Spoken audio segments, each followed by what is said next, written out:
The note was one sentence long. Ashworth is paying $50,000. You won't wake up tomorrow. He read it twice, folded it, set it on the edge of the sink, and went back to bed. Not because he wasn't afraid, because fear without a plan is just noise.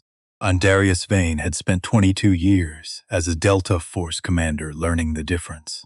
He hadn't been arrested for what they said he did.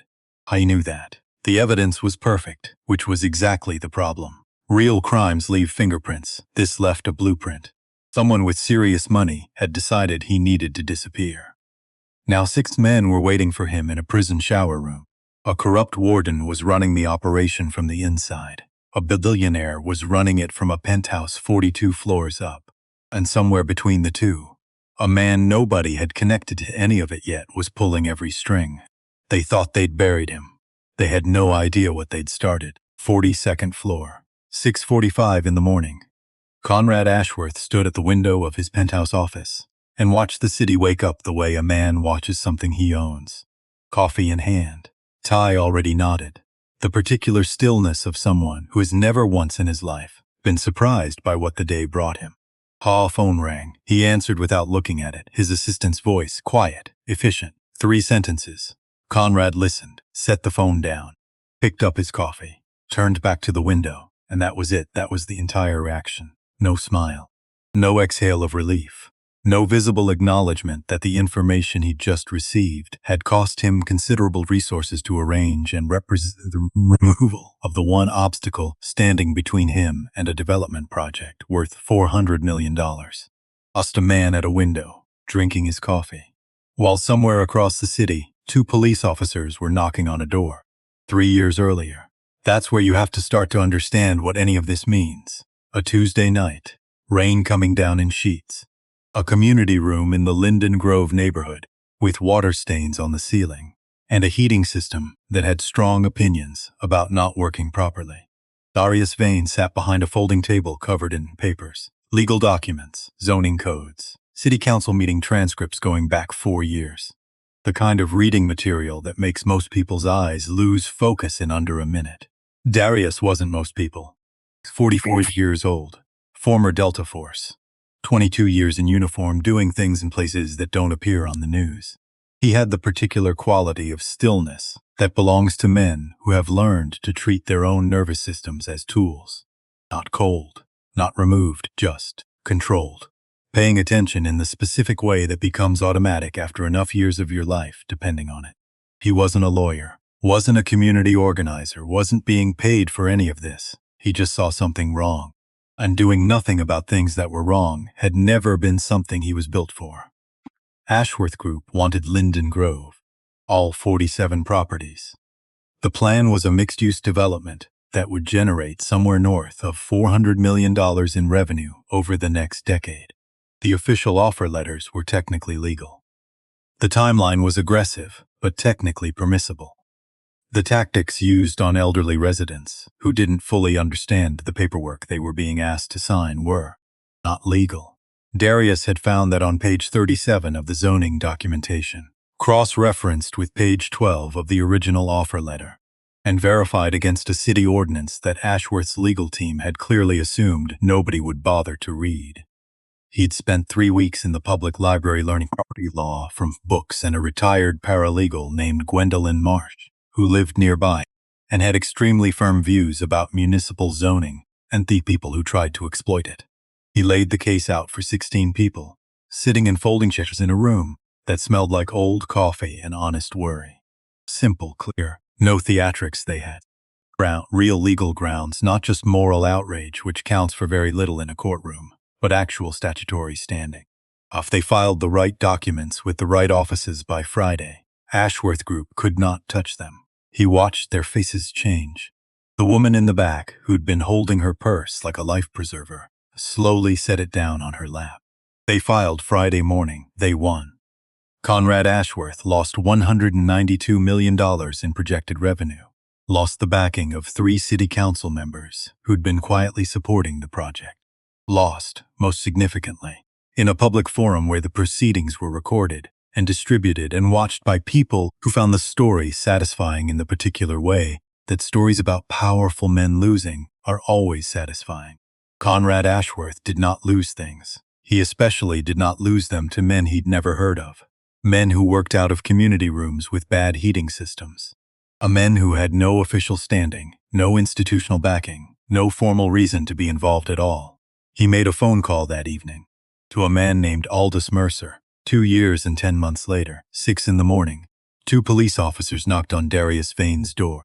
They were polite about it, genuinely apologetic, in the way of people who are doing something they've been instructed to do and have separated their personal feelings from the task.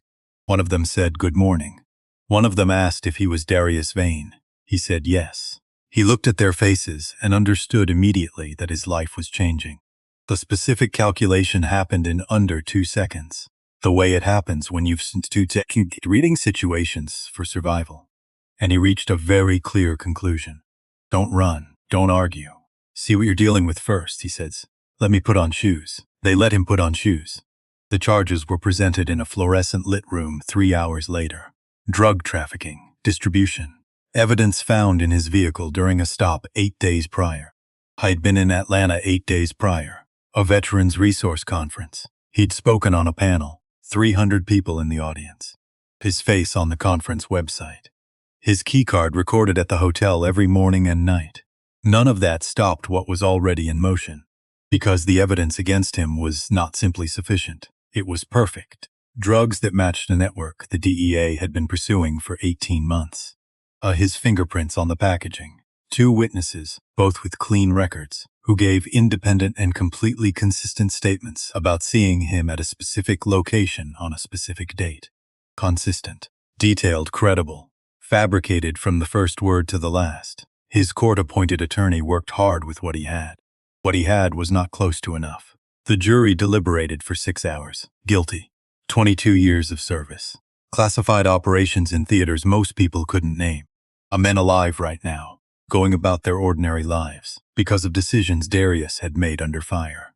Guilty. He stood in the courtroom with his face composed and his hands still, and gave no one the satisfaction of watching him react.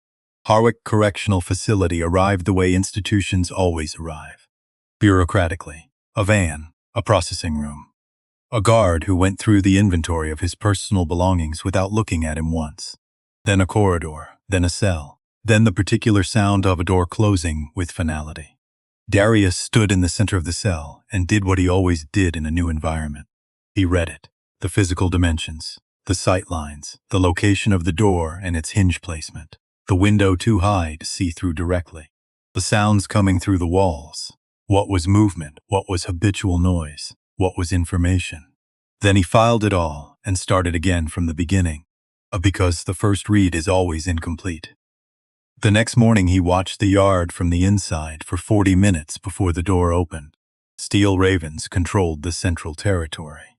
8 to 12 members visible at any time, with the fluid rotation of a group that has been operating in a space long enough to make the space theirs.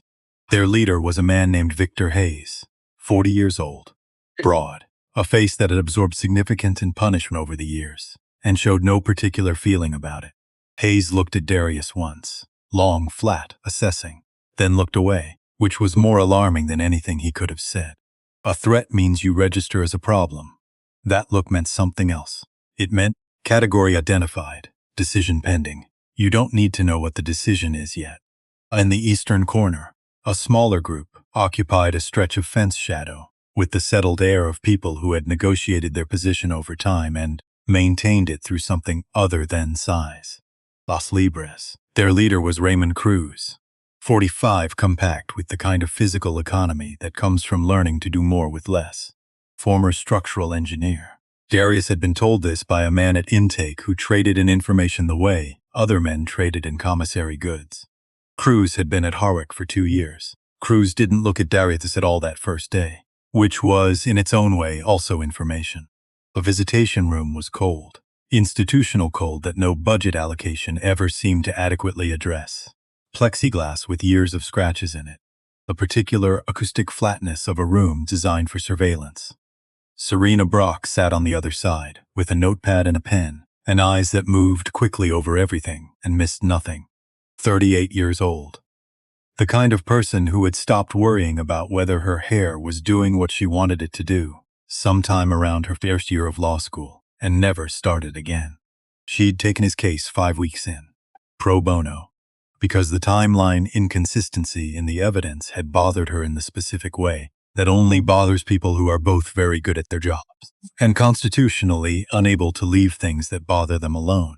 She leaned forward. "I need to tell you something." He waited. "Your mother."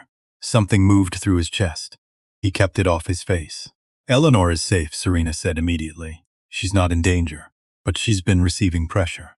A debt claim from her bank on an account she doesn't recognize. Her rent increased by 60% month without explanation. And a neighbor reported 2 men asking questions about her daily routine." Darius sat with that. The debt that doesn't exist. The rent. The men asking about her schedule. Not random, not coincidence. A message. The specific kind of message that requires resources and patience and the willingness to reach into someone's ordinary life and disturb it just enough to make them understand that the disturbance can always be made worse. Conrad Ashworth, informing him from 42 floors up and across the city that walls don't stop power, that sitting in a cell doesn't make you safe, that the people you love are still reachable. "She's staying with her sister," Serena said. "In Delaware, yes, she's okay." He nodded. "The appeal. The timeline evidence is real, your passport, the hotel key records, the conference registration. You were in Atlanta. The traffic stop report is filed for a location and time that is physically inconsistent with those records. Someone made an error when they were building the documentation small. They expected no one would look carefully enough to find it." She held his gaze. "I'm looking carefully. How long?" "I don't know yet. Estimate." She pressed her lips together. 2 months, if everything moves the way I'm building it. 2 months. "Keep building," he said. "I will." She picked up her pen. "There's something else. I've been looking into who would have had the resources to construct evidence this cleanly. This particular architecture of fabrication. The witnesses, the chain of custody documentation, the DEA cross-referencing. It's not cheap. That's not simple. It requires people inside the system who are willing to participate." A pause. "I found a name. Not connected to your case directly. Not yet. But connected to patterns that look like yours. Other cases. Other people who became inconvenient to specific interests, and then found themselves removed from the equation. The name. Aldous Mercer. Private military contractor. His company lost a significant government contract approximately 7 years ago." She watched his face. "Following a recommendation to a congressional oversight committee." Darius said nothing for a moment. Because the name meant something. Something from a country he still wasn't allowed to name. A contract pulled. A decision made at a command level that he had recommended in writing. $40 million in lost revenue for a man who had the patience and the resources to wait 7 years. 7 years. He used Conrad Ashworth, Darius said. Ashworth had his own reasons, Linden Grove. Mercer identified the existing grievance and built infrastructure on top of it. Ashworth provided the network, the corrupt officials, the legal architecture, the planted evidence. Mercer provided the funding and the operational specialists. "Who are currently in here?" Serena's expression changed slightly. "What?" 2 men in steel ravens have a logo on their wrists. Small, about the size of a dime. Ashworth Security Consulting. He watched her process that. They were placed here to use the gang as operational cover, to ensure that whatever happened to me would look like standard prison violence. Serena wrote something, fast, then looked up. "I'll verify from the outside. Are you safe right now?" He almost said yes automatically, stopped himself. "Not particularly, but I'm managing it." "Darius, keep building the case." He met her eyes. "That's the most important thing either of us can do right now." Day 4 at Harwick. Callum Trent walked past his cell during the morning round. Darius was on his bunk reading when it happened. He looked up at the sound of footsteps and saw a guard who stopped for exactly 1 heartbeat outside his door. 1 heartbeat, then kept walking. Callum Trent was 50 years old, gray-haired, the posture of someone who had spent decades in systems that reward uprightness. His face in that 1 heartbeat had contained something that had no business being on a guard's face during a routine round. Recognition. The specific recognition of someone who knows you from a context that is entirely incompatible with the current one. Kandahar, 2009. A building that had absorbed 3 direct hits and was conducting its own internal debate about structural integrity. A man trapped under collapsed wall section. Everyone else on the move because the building had approximately 45 seconds before that debate concluded unfavorably. Arias had gone back. He'd pulled Callum Trent out of that building with incoming fire overhead and the sound of failing metal all around them, and they'd made it clear with 3 seconds to spare. Now Callum Trent was a guard at Harwick Correctional Facility, and he had walked past Darius's cell without stopping. Why? That question sat in him all day. Patient, cold. The kind of question that doesn't need immediate answering, just needs to be held until the answer arrives. 8:11, 2:47 a.m. A folded piece of paper slid under his door. He was already awake. He'd been sleeping lightly since day one, old habit, the kind you stop being able to turn off after enough years. He waited 5 minutes, listened to the corridor. Nothing moved, picked up the paper, unfolded it. One sentence, handwritten. Careful letters that suggested someone taking their time. Ashworth is paying $50,000. You won't wake up tomorrow. He read it twice, folded it, set it on the edge of the sink, sat on the bunk, looked at the ceiling in the particular dark of a place that is never fully dark because of the corridor lights seeping under the door. $50,000. In a facility where a guard earns $42,000 a year. In a population where a packet of cigarettes functions as currency. $50,000 is not a sum that encourages philosophical resistance to the request attached to it. He wasn't afraid. Fear without a clear action attached to it had always struck him as a waste of energy. What he felt instead was the cold clarity of a man who has just received information that reframes his situation completely. This wasn't improvised, wasn't opportunistic. It was managed. Someone outside these walls was actively directing events inside them.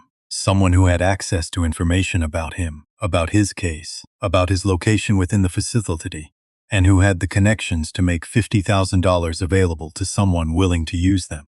Conrad Ashworth. Or Mercer. Or both. The machinery was more elaborate than he'd thought. Okay. What do you do when the environment you're in is not a prison but a managed system specifically designed to end you? The same thing you do in every other managed system specifically designed to end you. You map it. You find the edges. Find the people in it who are not entirely what the system wants them to be. And you work with what you have. He lay back down, let his mind run its calculations in the dark. Callum Trent, who had stopped for one heartbeat and kept walking. Cruz in the eastern corner, watching without watching. Victor Hayes, who had looked at him once and made a decision he hadn't communicated yet. A note that told him $50,000 was in motion. Serena on the outside, building something from a timeline inconsistency and a name. This is workable. You've operated with less, much less. Day 14, the yard. Cruz arrived beside him at the eastern fence with the soundlessness of someone who had learned to move through spaces without announcing himself. You've been watching us, Cruz said.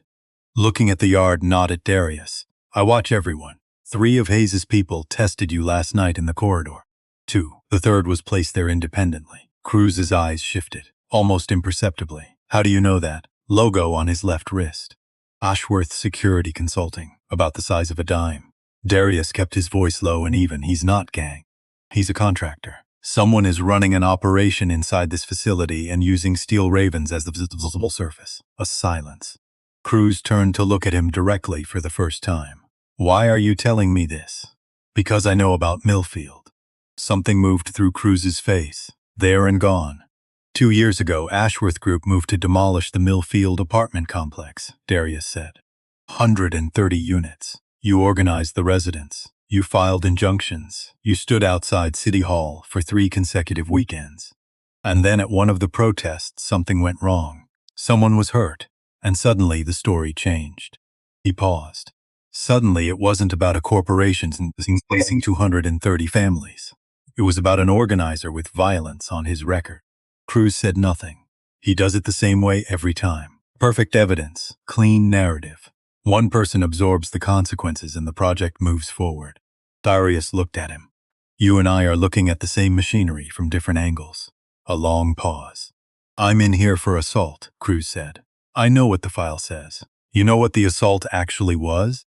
You pulled a contractor off a 63-year-old woman. who was being physically removed from her home by a security operative who had no legal authorization to be on that property. The silence had a different quality now. "I've been in Harwick for 2 years," Cruz said quietly. "No one has ever said that out loud to me before." Darius nodded. Cruz looked back at the yard, at the geometry of alliances playing out in 100 small positions and movements. "What do you want from me?" "Nothing yet. I want you to know that we're working on the same problem." Cruz considered that. "I'll think about it." He walked away, which was, under the circumstances, exactly the right answer. Die 17, 11 p.m. Callum Trent stopped outside Darius's cell during his round. Actually stopped, gripped the bars, looked in. Darius was on his bunk with a book he wasn't reading. He looked back. 10 seconds passed. Callum's knuckles went white on the bars. Then he walked on. "I know you're there. You know I know. Something is stopping you." "What is it, Callum?" "What are you afraid of losing?" Day 23. Note under his breakfast tray. 3 words. "Shower room, Tuesday." He read it, folded it, put it in his pocket, looked across the cafeteria. Hayes at his usual table, specifically not looking at Darius in the manner that is actually a form of looking. Cruz in the far corner, eyes moving away just slightly too fast. Callum at the end of the food line, his routine sweep of the room slowing for less than a second when it reached Darius. 3 people who knew something. Tuesday is 2 days away. He finished his breakfast, started planning. Tuesday came without ceremony. 5 a.m. Eyes open, inventory, body, mind, and species. The quality of sound in the corridor. The particular kind of quiet that collects when people are waiting rather than simply existing. Today, the shower room had 2 walls, 1 entrance, a door that swelled in humidity and required extra force to open from outside. I'd noted that on day 2. He walked in at 2 p.m. 3 men already there, 2 were steel ravens. The third he didn't recognize, but the way he positioned himself near the door told Darius everything about his function. And the door opened again. 4 more, 3 behind them. Then Victor Hayes. Hayes walked in with his hands loose at his sides and his shoulders relaxed. The posture of someone who has already decided how a situation ends. He stopped 6 feet from Darius, said nothing for a moment. Then, Tuesday, Darius said. "You got the note. I got a note." Hayes tilted his head slightly. Reading him. "You're not scared." "No, most people are. I won't." Something moved in Hayes's eyes. Not the straightforward calculus of violence. Something more complicated than that. And then one of the men by the wall stepped forward, and complicated calculations became a secondary concern. It went fast. The first man came from the left, not a Street Fighter swing, a trained movement, weight correctly distributed, strike aimed at the throat. Ashworth's man, these people are professionals. Darius moved inside the strike, let the arm extend past his shoulder. I used the momentum. Put the man into tile with enough force that the sound of it echoed. Second from the right simultaneously. I took the hit. Shoulder rolled with it. Palm strike to sternum. Third came low. They trained together. This is coordinated. He stepped to the side. Let the man's weight carry him into the drain. Then the others moved at once. Ha caught an elbow to the jaw. The world tilted. Not dark, tilted. He kept his feet, barely. Grabbed the nearest fixed point, the shoulder of the man who'd hit him. Used it to haul himself upright while driving his knee up in the same motion. Blood in his mouth. Shoulder screaming. "You've been hurt worse. Mosul. That building and stay present." He got his footing. Hit someone. Hit someone else. The tile was wet. Every movement became a negotiation with the floor. He went down on one knee. Got up. Went down again when something connected with the back of his skull. Okay. That one was significant. On his hands and knees with at least 4 men standing around him, and the door across a room that had become very large. And then, a crack of impact on metal. 1 word, roared in the register of a man for whom authority is involuntary. No. The room froze. Callum Trent stood in the doorway, baton raised, an expression on his face that was not professional management of a situation. It was rage, personal, specific, directed at what he was looking at. "Back," Callum said. "Quieter now. More dangerous, all of you." Against that wall, they moved. Even the men with the logos. There is a quality of human certainty that overrides calculation. Callum had it in the room with him like a physical force. Hayes hadn't moved, standing exactly where he'd been, watching. Callum crossed the room, crouched next to Darius, said quietly, "Can you stand?" "Yes, then stand up." He did. It cost more than he'd have liked. His vision steadied after a moment. The back of his head filed a formal complaint that he acknowledged and set aside. Callum straightened, looked at the room. This ends here. He walked Darius out. The corridor outside the shower room was empty. The door swung shut behind them. Neither of them spoke for 30 seconds. Then Callum stopped, turned, and Darius saw what he'd been waiting to see for 17 days. Shame. Clean. Unmistakable. The kind that belongs to someone who has been carrying something heavy and has run out of the strength to keep it hidden. I know what you're going to say, Callum said. I already know why, Darius said. I want to know what. Callum's jaw worked. He looked down the corridor. His professional composure was completely gone. Garrett Moss. He came to my wife at the grocery store. Polite. Friendly, he mentioned our son by name, mentioned the engineering scholarship, mentioned the foundation that administers it. He paused. Which is an Ashworth Group subsidiary. Silence. He didn't threaten her directly. He didn't have to. He just made sure she understood that he knew everything. Callum's voice was controlled. Barely. I have a file. I built it over the first 2 months you were here. Payment records between Warden Hollis and an account that traces back to Moss. Shift reassigned during incidents. Documentation of 3 Ashworth security personnel placed inside Steel Ravens before your transfer here. Enough to open this up. Enough to blow it completely open. He exhaled. But if I take it to the wrong person, Moss finds out in 48 hours. And then my son's scholarship, my wife's job, everything they've held over us. Darius looked at him. Callum, don't tell me it's my choice. Don't give me this speech. I wasn't going to. Darius waited until the other man met his eyes. I was going to say that I know what it costs to ask people to put themselves at risk for something that isn't their fight. I've asked it before, of men under my command, in situations where the math was bad and the outcome wasn't guaranteed. He paused. I never made that choice for them, and I'm not making it for you now. Callum stared at him. Decision is yours, Darius said. Completely, I mean that. A long silence. You went back for me, Callum said. On that building, when everyone else was already out. Yes. You didn't hesitate, no. I've been walking past your cell for 17 days. His voice cracked slightly, then steadied. I need to think. Take whatever time you need. The 2 men with the logos, Callum said. They weren't scheduled for your shower block. Someone with administrative access changed the assignment without authorization. That narrows it to 3 people. Hollis, his assistant, and a guard who transferred here 8 months ago. 8 months, the same timeline as Darius's case. I'll find out which one, Callum said. He walked away, and Darius leaned against the corridor wall and breathed. 3 days later, Cruz materialized at the eastern fence. Same corner, but his posture was different today. Something had settled in him. I talked to people, Cruz said. People who've been watching Ashworth Group longer than either of us. He kept his eyes on the yard. 4 cases in 6 years. Different cities, different specifics. Someone becomes an obstacle to an Ashworth development. The obstacle gets removed. Legally, every time. But the evidence in each case is the same signature. Mercer's signature. Cruz glanced at him. You know about Mercer. My attorney found the connection. He and Ashworth have been operating together. Ashworth provides the infrastructure. Mercer provides the funding and the personnel. The personnel currently in my yard. 2 of them.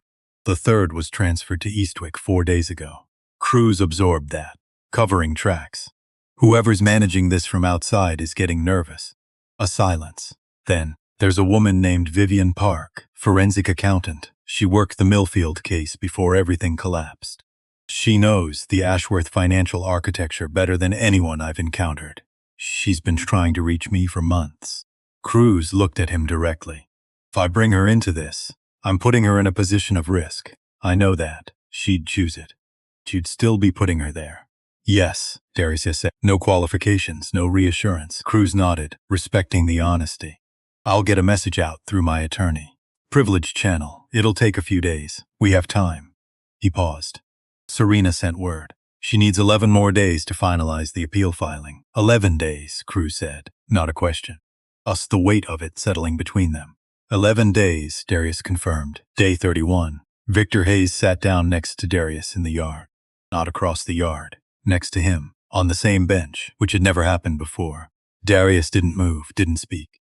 Hayes looked at the fence. 2 minutes passed. 3. The two men in the shower room, Hayes said finally. I didn't place them there. I know. They came to me as a transfer. Paperwork said Stone Road Brotherhood. Placed through standard channel. His hands rested on his knees, very flat. I had no reason to question it. And now you've done the math. And now I've done the math. Hayes's jaw tightened. I run my yard by my rules. When something happens here, it's because I decided it. Not because someone outside these walls decided to use my operation as cover for their own work. A pause. I don't like being used. Darius looked at him. The man who used you is the same man who put me here. Hayes was quiet. He does this, Darius said. Uses what's already in place. He didn't build Steel Ravens. He just identified it as a useful tool and slipped his people into it. The same way he used a legitimate legal process to remove me. The same way he used an existing grievance, a development dispute, to give himself a reason. Pop paused. He looks at people and sees instruments, things that can be used and then discarded. Hayes stared at the fence for a long moment. I have a brother, he said. Marcus. He's been in Eastwick for 11 years. His voice was flat, matter of fact. He went in at 23. He's 34 now. Every appeal he's filed has been denied. Procedural rejections, mostly. No substantive review. A pause. I've always thought something was wrong with it. Too clean, too consistent. He turned to look at Darius for the first time since sitting down. You said your lawyer found financial traces. Through shell accounts. Payments to officials. She did. Eastwick has a warden who's been there for 12 years. They looked at each other. I can't promise anything, Darius said. I can promise that if we get out of this, if the documentation does what we need it to do, I will not forget Marcus Hayes. And I will tell every person working this case to look at Eastwick. Hayes was silent for a long time.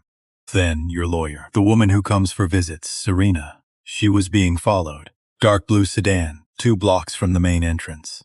He paused. I have people outside. They owe me from before. They warned her 4 days ago. Darius went still. She changed her route, Hayes said. She's okay, Darius asked. Simple, direct. Hayes stood, looked down at him. Because I've been in here for 11 years, and I've met a lot of men. And in 11 years, you're only the second person who's talked to me like I'm something other than the category I've been placed in. He paused. The first was my brother. Before Eastwick, he walked away, and Darius sat in the February yard and felt the shape of what was possible changing. Day 37. Callum appeared outside his cell at 8:47 p.m. Between rotations, deliberate, different eyes than before. The shame was still there, but something had moved in alongside it. Decision has a specific quality. You can see it in people when they've made one that cost them something real. I talked to my wife, Callum said. Darius waited. She said she married a man who believed in something. She said she's not going to be the reason he stops. His voice was controlled and rough at the same time. The kids are at her sister's in Ohio as of this morning. Akheim made this call. Not you, not her. He gripped the bars. The file is with my attorney. Has been for 3 months, attorney-client privilege. She found something independently. He paused. There's a second person, Darius, behind Ashworth. Someone with more resources and less visibility. Someone who's been running the operational structure while Ashworth served as the visible face. Aldous Mercer. Callum stared at him. How long have you known? Serena found the connection early. She's been building toward him from the financial side. Do you have documentation? My attorney traced payments through 3 shell accounts to a contracting entity registered in Delaware. The entity traces to Mercer's holding company. Callum's voice tightened. Darius. This connects to something older than Linden Grove. Our references in the payment records to a prior grievance. Something from 7 years ago. Something that connects to a government contract. I recommended that contract be pulled, Darius said, to a congressional oversight committee. Mercer lost $40 million. Silence. I waited 7 years, Callum said. He's patient. He's dangerous. Yes. Darius met his eyes. Get the file to Serena. Her encrypted personal contact. Not official channels. Already sent. 2 hours ago. Callum exhaled. Then squared his shoulders in the particular way of someone putting something back on. That fits differently than it used to. 11 days. 11 days, Darius said. Callum released the bars. I remember exactly how long it took you to come back for me, he said. In that building. 4 seconds. 4 seconds. A breath. Something releasing in him. I took 17 days. Here now, Darius said. Walked away. A little lighter. Not all the way light, that would take time. But lighter. Day 40. The library. Cruz and Darius at the corner table. Low voices. Reference shelves providing the minimum necessary acoustic buffer. Vivienne Park sent back confirmation through my attorney, Cruz said. She's in. She started working the Mercer financial structure yesterday. He glanced up. She said she found something in the first 8 hours that she needs another 4 days to fully document. A payment routing that connects Mercer's holding company directly to Warden Hollis's personal account. Not through Moss. Directly. Hollis is more exposed than we thought. Much more. Cruz leaned back. Vivienne says exposed people make mistakes. They start moving money when they get nervous. And moving money leaves traces. Is she secure? She's careful. She's been careful since Millfield. Cruz paused. She said something else. In the Millfield financial records, the ones she documented before the case collapsed, there's a payment that she couldn't trace at the time. She can trace it now. It connects to the same Mercer entity. He looked at Darius steadily. Portia Haynes, the woman who'd organized the Creekside opposition. The car accident 6 years ago, the wheelchair. Mercer has been operating this network for at least 6 years, Darius said. At least. Vivian thinks longer. Cruz's expression was very controlled. We need everything documented, and in the right hands before we move. If we tip this before the documentation is airtight, he's it. We only get one opportunity. 7 days. 7 days, Cruz confirmed. 11 p.m. The corridor outside Darius's cell. No footstep, no sound at all. And then a voice from down the block. One of Hayes's men, sharp and designed to carry. Sleep tight, soldier. Darius lay still. They want you reactive, scared, reduced. Give them nothing. He thought about Serena at her kitchen table, surrounded by documents she'd rebuilt from memory. He thought about Vivienne Park working the financial architecture in a room somewhere in the city, while Garrett Moss and Conrad Ashworth made their own moves. I thought about Cruz 2 cells over, probably not sleeping either, probably doing the same thing Darius was doing. Running the math and checking it and running it again. He thought about Eleanor in Delaware. Her hands at his sentencing. The specific grip of someone holding on to something they can feel slipping. 7 days. 7 days and you give them everything you have. Until then, stay present. Stay intact. Don't let them use the dark against you. He closed his eyes. And in the particular quiet of a place that is never fully quiet, Darius Vane ran his calculations and found them sound and waited for the morning with everything he had still intact. I-51. 9:17 in the morning. A buzz, a click. The kind of sounds that mean nothing to most people, and everything to someone who has been listening to the wrong side of them for 51 days. The gate opened, no ceremony, no announcement. A guard whose name Darius had never learned handed him a manila envelope without looking up from his clipboard. Watch. Wallet. A phone with a dead battery and no remaining service plan.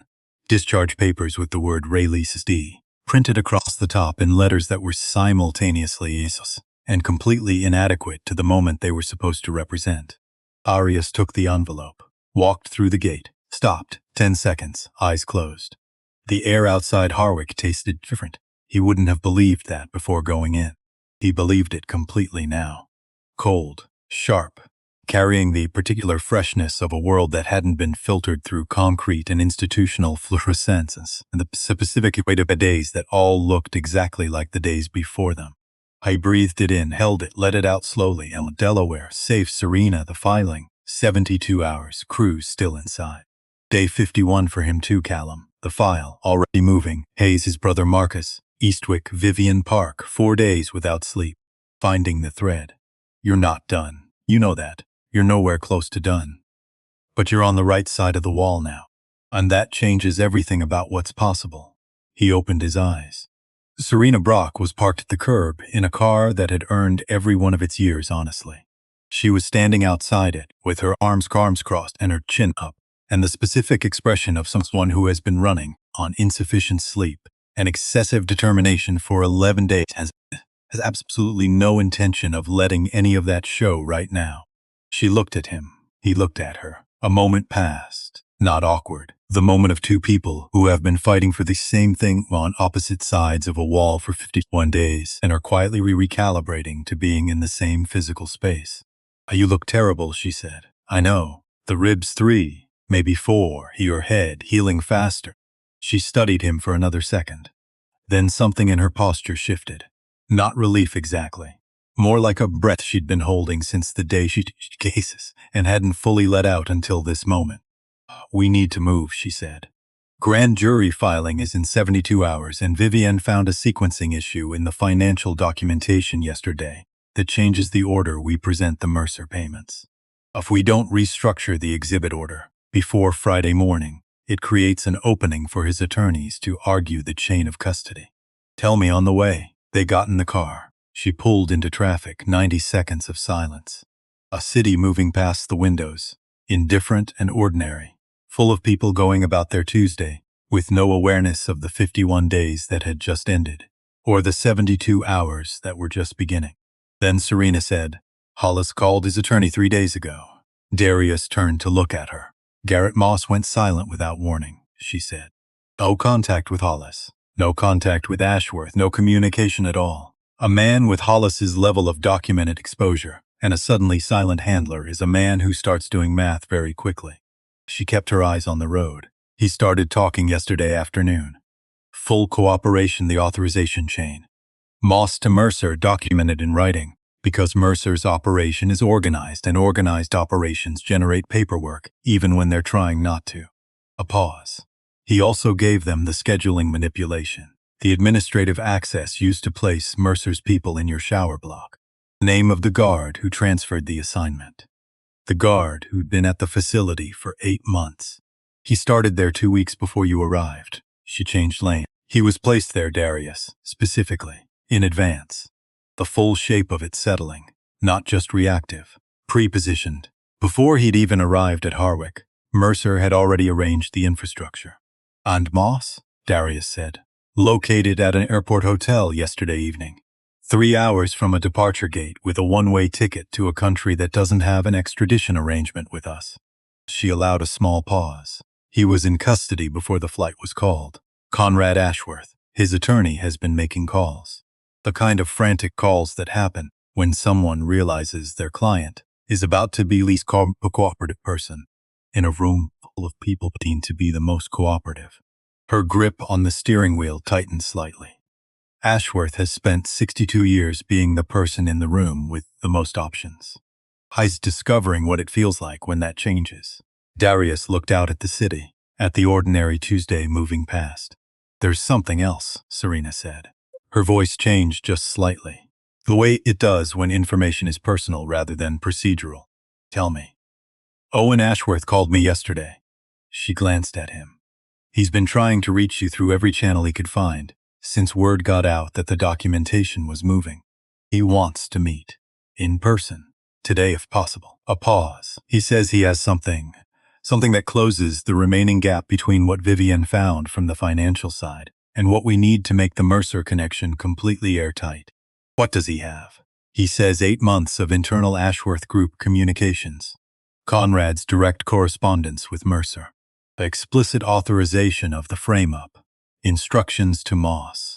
Payment confirmations that cross-reference with Vivienne's documentation from the other direction.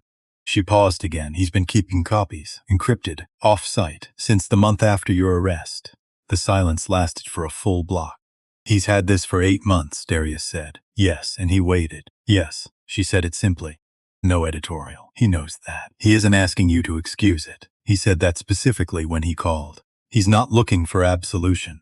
He just wants to give you what he has, in person, because he says he owes you that. Darius looked out the window.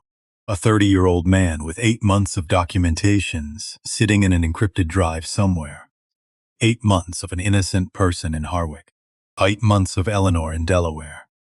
8 months of Serena rebuilding a case from memory on a kitchen table. What do you do with someone who knew and chose the easier thing until the easier thing became impossible to live with?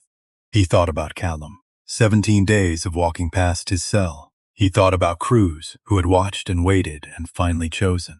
He thought about all the different shapes that fear takes when you have something to lose, and someone has made clear, know exactly what that something is. He wasn't going to pretend Owen's 8 months were nothing. But he also knew that what mattered most right now was not the accounting of those 8 months. What mattered was the 72 hours in front of them. Tell him I'll meet him, Darius said. This afternoon. You choose the place. The diner Serena chose had no connection to anyone involved in anything. Established 1987. Corner booth with a sightline to both entrances.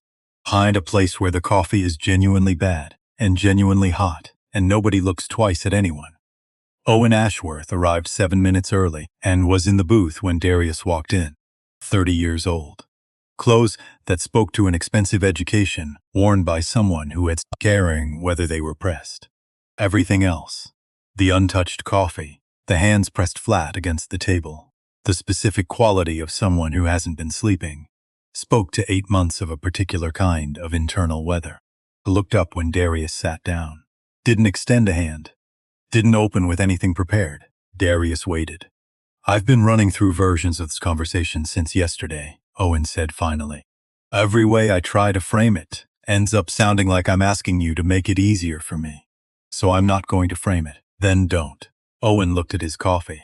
I knew within the first month. My uncle wasn't careful at the beginning. He felt too secure in what he'd built. Too certain it was untouchable.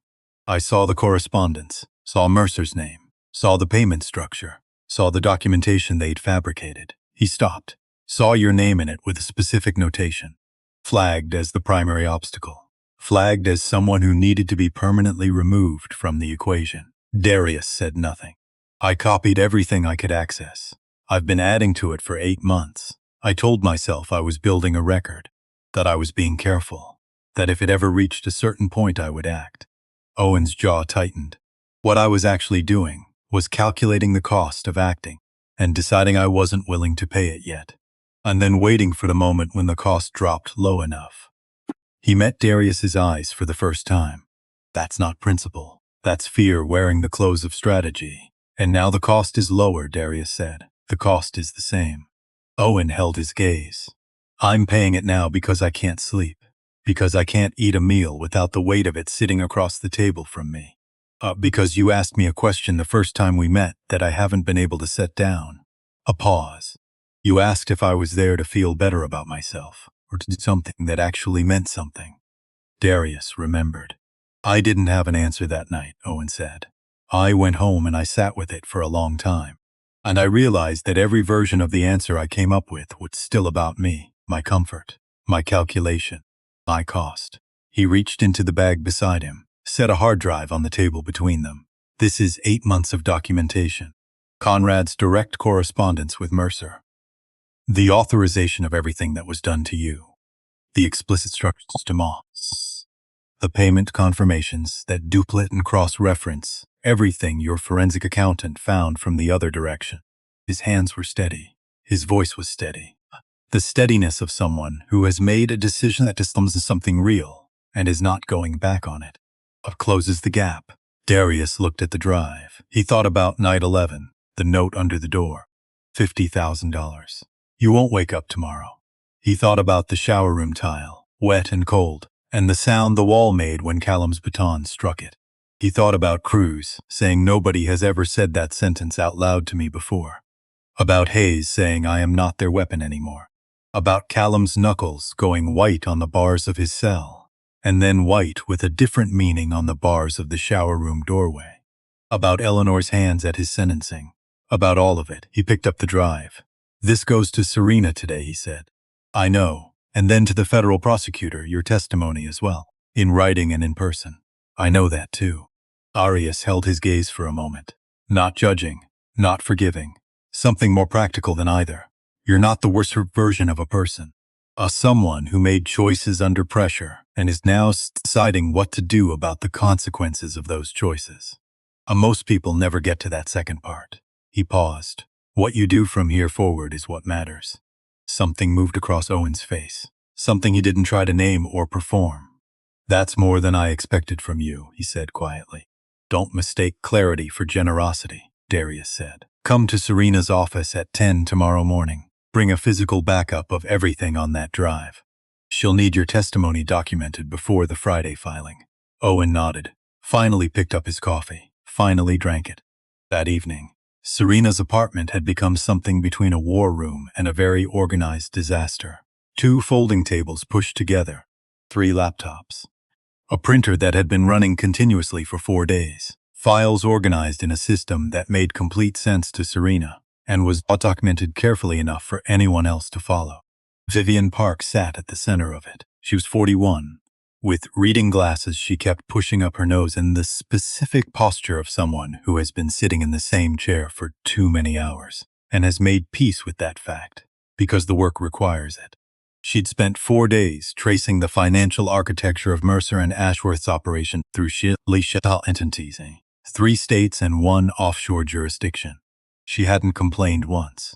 She had, however, consumed an amount of coffee that Serena had quietly found alarming. She stood up when Darius walked in, extended her hand. "Vivian Park, Darius Vane, I know who you are." She shook his hand with the brisk efficiency of someone for whom pleasantries are not the point. "I've been inside your case for 11 days and I have opinions about it." "Tell me," she told him. For 2 hours. Walking through the complete financial map spread across the board she'd constructed on the largest wall of Serena's apartment. Every entity, every payment, every connection documented and sourced. The Mercer Holding Company at the center. The shell entities branching out from it. The payments to Hollis.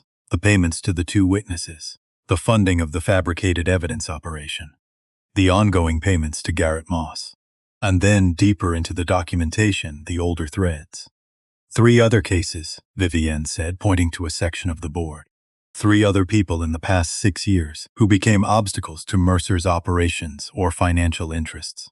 All 3 currently in federal facilities on charges that have the same signature as yours. Same documentation architecture, same quality of fabrication, same clean narrative that discourages close examination. She looked at him. "Owen Ashworth's documentation gives me the internal communications that confirm Mercer directed all 3. They'll need attorneys," Darius said. "Serena is already in contact with 2 colleagues she trusts. I'm preparing separate documentation packages for each case. We present everything together on Friday." She paused. "There's something else." She moved to a different section of the board.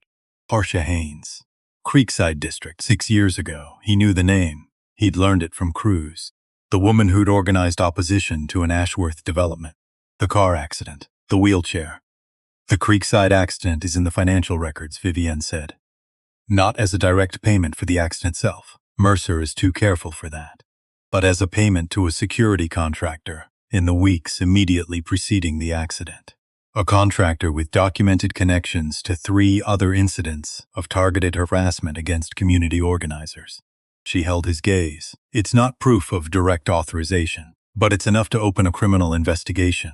And once that investigation opens, the pattern does the rest," Darius said. "A pattern is very clear," Vivienne said. "Once you know what you're looking at." He looked at the board, at the full shape of what one man with resources and patience and the conviction that he was above consequence could build over years. The web of it, the reach of it, and the places where it was now finally coming apart. "Owen Ashworth's documentation," he said. "Does it give you the internal communications on Portia Haynes?" Vivienne glanced at Serena. "I haven't seen it yet." "You will tomorrow morning." He looked at the board. "If it closes the Mercer connection on the other 3 cases and gives you the Koretska contractor link, how does that affect the grand jury presentation?" Vivienne pushed her glasses up. "It transforms it. Instead of presenting 1 case with clear documentation and 3 additional cases with strong circumstantial connections, we present 1 unified operation. 6 years. Multiple victims for no architecture." She paused. "That's not a case of a powerful man doing something wrong once and covering it up. That's a pattern of predatory conduct against people who stood in his way. That changes the sentencing exposure significantly. And Mercer's response to that. His attorneys will attempt to isolate each case, argue independent circumstances, dispute the financial connections." She almost smiled. "They're going to have a difficult time. Because I've taken it every single thread twice from different directions. They'd have to disprove not just the documentation, but the methodology. And the methodology is sound." Darius nodded. "What do you need from me tonight?" "Your timeline," Vivienne said. "In your own words. Everything you observed inside Harwick about the operational coordination, the men with the logos, the scheduling manipulation, the note on night 11. I can cross-reference it against the payment records and the internal communications. Your first-hand account closes the loop between the financial documentation and the on-the-ground execution. He sat down. Start wherever makes sense, she said. She picked up her pen. I'll be here. He started at the beginning. The day he arrived. The way Hayes had looked at him once. The note on night 11. The two men with the dime-sized logos. The shower room. All of it. Vivian wrote. Stopped him occasionally to clarify a date or a detail. Asked specific questions that told him she already knew the financial side of what he was describing and was fitting his account into a framework she'd built from the numbers outward. They worked until midnight. By the time he left, 3 new sections had been added to the board. The next 48 hours. Owen arrived at 10 the following morning. He brought 2 physical backups of the drive's contents, organized into categories that told Darius he'd been thinking about how to present this documentation for longer than one night. Vivian spent 4 hours going through it. At 2 p.m., she came out of the back room where she'd been working and stood in the doorway and said simply, "This is everything." Serena looked up from her laptop. The Mercer card correspondence gives me the direct authorization on all 4 cases, including Portia Haynes's contractor, Vivian said. And it gives me something I wasn't expecting. She pushed her glasses up. There are internal communications between Mercer and a congressional liaison office going back 9 years, predating the contract loss by 2 years. Mercer was already building influence networks inside the government, while simultaneously pursuing legitimate contracts. The contract loss didn't create his operation. It accelerated it, which means, Serena said, which means the scope of what we're presenting on Friday is larger than we thought. Vivian looked at Darius. This isn't one man running a targeted retaliation operation. This is an influence network that has been operating for nearly a decade. The people he's removed, the 4 of you that we've documented, are the visible edges of something much larger. The federal prosecutor needs to know that the investigation doesn't end with the indictments. It starts there. The room was quiet for a moment. Then Darius said, "Make sure that's in the documentation." "It already is," Vivian said. The combined filing reached the federal prosecutor's office at 4:17 p.m. on day 53. 312 pages of financial documentation. 14 exhibits. Owen Ashworth's 8 months of internal communications organized into 37 categories. Hollis's cooperation agreement and full testimony. Vivian's methodology document, which was itself 40 pages, which 3 attorneys who reviewed independently as the most thorough forensic accounting work they had encountered in their combined 60 years of practice. Hollis's cooperation agreement had already been signed 2 days earlier. Garrett Moss was in federal custody at a hotel, being very quiet in the specific way of someone who is calculating very quickly. The call about Conrad Ashworth came the following morning. Serena answered it and listened for 45 seconds with speaking. Then she came to where Darius was sitting at the kitchen table with a cup of coffee that had gone cold and said, "They're moving on Ashworth in 20 minutes. He nodded. "Do you want to?" "No," he said. "I don't need to see it." She looked at him, understanding that completely. "Mercer," he said. "Different city, different team, simultaneously." She paused. "His attorneys have already been on the phone with the prosecutor's office for 6 hours trying to negotiate something. The prosecutor told them to call back after the arrest." He picked up the cold coffee, drank it anyway. Conrad Ashworth. The penthouse office, 42nd floor. He was at his desk with the newspaper when the agents arrived. The actual physical newspaper, printed on actual paper, the same ritual he'd observed every morning for 30 years. The performance of a man who has never once been surprised by what the day brought him. His assistant had called ahead. He'd sent her home. He heard the elevator, heard the footsteps in the outer office, set the newspaper down with unhurried hands and smoothed the page flat before he looked up. 3 agents.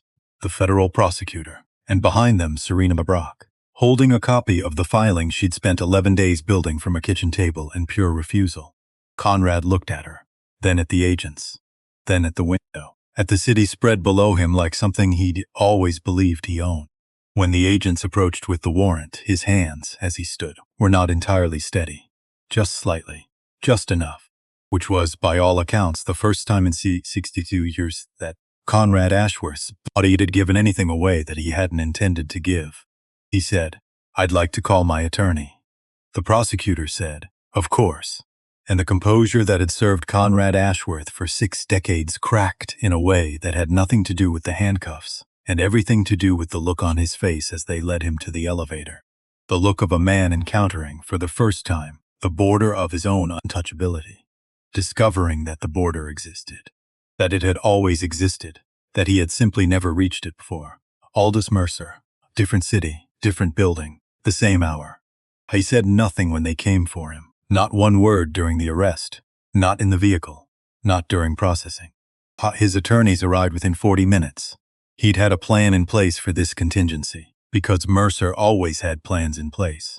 And after a brief consultation, he continued to say nothing, which was, in retrospect, a sound legal strategy, and which also didn't matter in the slightest, because everything he might have said was already in the documentation. Everything he'd built, every thread he'd pulled, every person he'd removed from the equation over 9 years of careful, patient, well-resourced operation, all of it was documented, sourced, cross-referenced from multiple directions by a forensic accountant who had spent 4 days doing the kind of work that makes subsequent denial not just difficult, but structurally impossible. Hasser had been patient, had been thorough, had built his network over nearly a decade, and had believed, with the confidence of someone who has never faced real consequence, that it was impenetrable. I'd been wrong about one thing. He'd assumed that the people he removed stayed removed, that the people around them stayed afraid, that the machinery of consequence, once set in motion against someone, couldn't be reversed by that same person from the inside of the machinery. He'd never accounted for the specific thing that Darius Vane was. The kind of man who reads a note saying $50,000 will be paid for his death and responds by spending the rest of the night running calculations. The kind of man who recognizes a former soldier in a guard's uniform after a single heartbeat of eye contact and waits, patiently, without pressure, for that soldier to decide who he is. The kind of man who sits down next to a gang leader who has been used as a weapon against him and says, "I know about your brother." The kind of man who walks into every environment as though it is terrain to be mapped, not a fate to be accepted. A Mercer had built a machine for removing obstacles. He had not accounted for an obstacle that knew how to become the environment. 3 weeks after the indictments, the courtroom, high ceilings, dark wood, the particular weight of institutional authority, which is real and should not be minimized, but which is also made of people. People who can be corrupted, and people who, when they encounter documented evidence of that corruption, laid out across 312 pages, have a professional and moral obligation to act. The gallery was full. Reporters with notepads because cameras weren't permitted.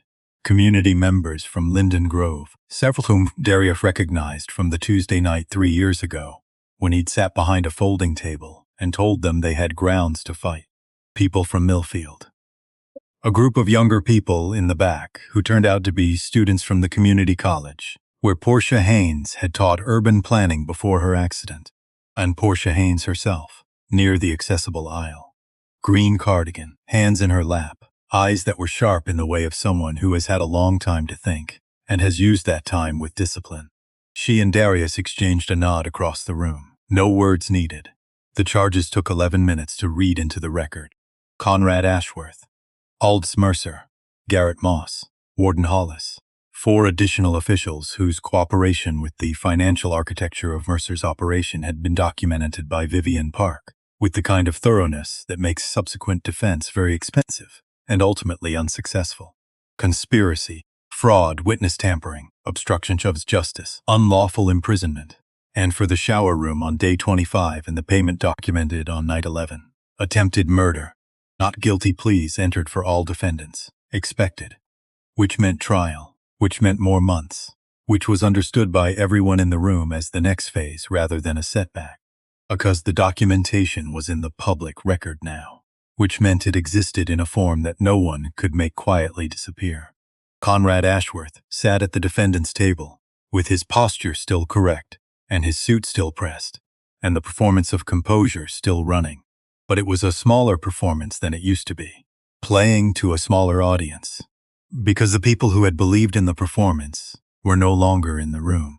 A mercer sat at an adjacent table and continued to suss nothing. His attorneys looked like people earning their fees. After the proceeding in the corridor outside the courtroom, Darius found himself standing near Portia Haynes. She looked up at him. "Linden Grove," she said. "Yes, you're the one who helped them fight. They knew how to fight. I helped them understand they had the legal standing to do it." She considered that distinction. "When my car went off that road 6 years ago," she said, "I knew immediately. I knew in the way you know things that your body understands before your mind catches up. It wasn't an accident." Her hands were still in her lap, steady. "I couldn't prove it. I couldn't make anyone listen. And then I was in this chair and the case was over and the development moved forward, and I spent a long time thinking that was simply how stories like mine ended." "It's not how this one ended," Darius said. "No." She was quiet for a moment. "Is my case in the filing?" "As a primary example, not a footnote." He held her gaze. "Your name, the documentation of the contractor payments in the weeks before the accident, a connection to Mercer's network. It's all there, Portia, in the public record now. A criminal investigation into the accident is going to be opened as part of the broader case." Something crossed her face. It was not relief exactly, because relief implies the weight was ever fully manageable. What crossed her face was something older and heavier than relief. The release of something she'd been holding for 6 years, without being able to put it down. Without even being sure she was allowed to put it down. Because putting it down meant accepting that no one was going to pick it back up. Someone had picked it back up. "I thought I'd be angrier," she said quietly. "Standing here, I thought this moment would feel like." She shook her head slightly. "I mostly feel tired, and glad that it's moving." "That's exactly the right thing to feel," Darius said. She looked up at him. "Thank you for not letting people like me be invisible in this." "Thank Vivian Park," he said. "She's the one who found your thread in the documentation. I just knew where to point her." Portia almost smiled. "I'll thank everyone. I intend to. I have time now." She paused. "What happens to you next?" He thought about that. There are people in facilities like Harwick who don't have anyone building a case from the outside. People whose cases look closed, who've been moved around a board by systems that decided they were expendable. He paused. "I spent 22 years learning to operate in places other people had decided were too complicated. I think that skill translates." Portia studied him. "You're going to need help. I'm building a team." "Good." She looked at him steadily. "Don't let the machinery wear you down. It's patient. It's good at waiting for people to get tired and stop." Her voice was level. "Don't stop. I won't," he said. And meant it in the way that Darius Vane meant things, which was with his whole body and no part of himself left out. Outside the courthouse, Callum Trent, still navigating the institutional aftermath of his decision, administrative leave, an ongoing internal review, the specific purgatory of having done the right thing in a system that processes that slowly and without much grace. He was standing at the bottom of the steps in the February cold, hands in his pockets, the posture of a man with a lifetime of discipline in his body and something lighter in his eyes than had been there for 8 months. They stood together without speaking for a moment, watching this as the city. "My son's scholarship," Callum said. Cruz reached out to the attorneys managing the foundation reorganization before he was even through the gate, Darius said. "Our son's award is being continued as a priority case under the new legitimate oversight structure." Callum went very still. "Cruz doesn't know you," he said. "He knows what you did." Darius looked at him. He said the definition of a community is people who make each other possible. The silence lasted a long time. Callum looked at the street, then back. His hands were still in his pockets and his posture was still correct. But his eyes, which had been carrying 8 months of something heavy, were not carrying it the same way anymore. "I have the oversight committee this afternoon," he said. His voice was rough. "They're going to ask me why I waited." "What will you tell them?" "The truth." He paused. "That I was afraid. That I prioritized my family's security over a man's freedom. That I knew what I was doing, and I did it anyway. And I'm prepared to accept whatever consequences that carries." I looked at Darius. "I'm not going for understanding I haven't earned." Darius nodded. "One thing," Callum said. "Yes. In Kandahar, when you went back for me," he held Darius's gaze. "You didn't calculate whether I was worth it. You didn't weigh the risk against the likelihood that I'd deserve what you were risking. A pause. You just went back. Yes. I've been thinking about that for 17 days, he exhaled. What it means to just go back. Without the calculation. Darius looked at him. The calculation is what made you wait 17 days. The decision to stop calculating is what got you through the door. Callum absorbed that. I'm glad you stopped, Darius said. So am I. Callum straightened, eventually. Something that might have been the shadow of a wry expression crossed his face. The first one Darius had seen from him. Eventually, I'm glad. He walked down the remaining steps. Into the city. Unto whatever came next for a man who had just paid a price that was real and necessary and right. Cruz came out on a Tuesday morning. The brightness had returned to February, the specific kind that has actual sun in it, rather than just uniform gray. Cold still, but cold with light. Darius was at the curb. Cruz walked through the gate and stopped. 10 seconds. Eyes closed. The same 10 seconds Darius had taken, the translation of a body from one kind of air to another. Then open. He looked at Darius without apparent surprise, then down at the street, then back. You waited, Cruz said. Yes. You didn't have to. No. They shook hands. The kind of handshake that is really an acknowledgement of everything that doesn't need to be said. Cruz looked around at the ordinary world continuing its ordinary business. Millfield families. Vivienne's documentation is the centerpiece of the civil case. Our attorney filed last week. It's going to take time. But the foundation is solid and it's moving. Cruz nodded slowly. Something settling in him. 2 years of Harwick settling into the past where it belonged. Not gone, not healed over. Just behind him now instead of around him. 230 units, he said. 230 families, Darius said.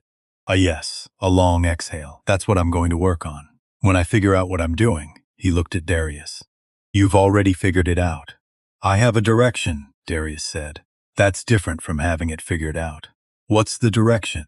People inside facilities like Harwick who don't have anyone on the outside. Cases that look closed because everyone who might have questioned them decided the cost was too high. The machinery that did this to us has been running for a long time, Cruz. We're not the only ones it's run over.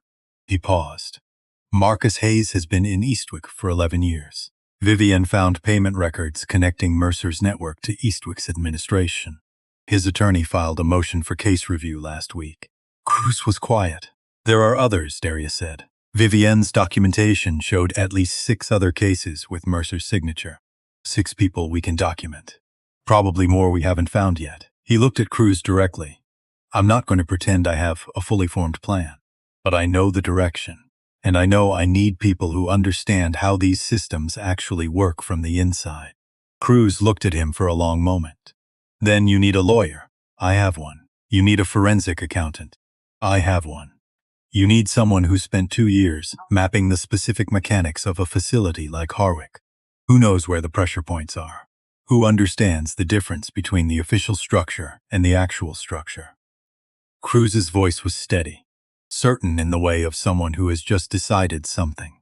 Someone who got into Harwick as a structural engineer and spent 2 years learning how institutions hold themselves together and where they fail. Darius waited. I might know someone, Cruz said. I was hoping you'd say that. Cruz nodded once, looked at the street. Then back at Darius, with the expression of a man who has been somewhere very dark for 2 years and is standing in the light now, and knows what that cost and knows exactly what he intends to do with the fact that he made it. Where do we start, he said. Eleanor's house, not Delaware. Home. 31 years of her life in the walls and the floors and the 2 chairs on the front porch. The pressure campaign against the house had dissolved the moment the asset freeze hit Conrad Ashworth's accounts, which was, when you understood how power worked and how it failed, exactly how you'd expect it to go. Darius sat in the second chair. Eleanor sat in the first. The afternoon light came at the angle it comes in late February, when the days have been quietly getting longer without announcing themselves. And suddenly you notice the world is proposing something that might eventually become spring. Not there yet, but the proposition was there. Warm enough to feel if you were paying the right kind of attention. Eleanor had her tea. He declined. They'd had this exchange, the offering and the declining, since he was a teenager. Some rituals are not about the tea. She didn't ask about what came next. She'd asked about that in careful and thorough detail over the past weeks. She'd listened to all of it, asked the right questions, said what needed to be said, and then stopped. Because Eleanor had always understood that the most respectful thing you can do for someone's experience is to not try to summarize it. Now she just sat, and he just sat. He thought about night 11, the note, the ceiling above his bunk in the gray dark of a place that is never fully dark, the calculation he'd run while the corridor outside was quiet, and the rest of the facility was as close to sleep as it got. He thought about Callum's knuckles on the bars, white, with the effort of staying when every instinct said to keep walking. He thought about Cruz at the eastern fence, saying nobody has said that sentence out loud to me before. He thought about Hayes, sitting down on the wrong bench, telling him about a brother named Marcus and saying in the flat voice of someone who has learned to contain things, "I am not their weapon anymore." I thought about Vivian Park at her board at midnight, pushing her glasses up and saying, "The methodology is sound." He thought about Serena at her kitchen table, about Owen Ashworth in a diner, hands flat, finally setting something down, about Portia Haynes in her green cardigan, saying I thought that was just how stories like mine ended, about Cruz 20 minutes ago, looking at the ordinary world and saying where do we start, about all of them. Every one of them had looked at the same thing, something wrong, and had reached the moment, each of them differently, each at different costs, some later than they should have, where the calculation shifted, where the cost of continuing to look away became greater than the cost of turning toward it. That's what changed systems. Not heroes, not singular dramatic interventions, people choosing, one at a time, at the exact moment when the choice costs something real.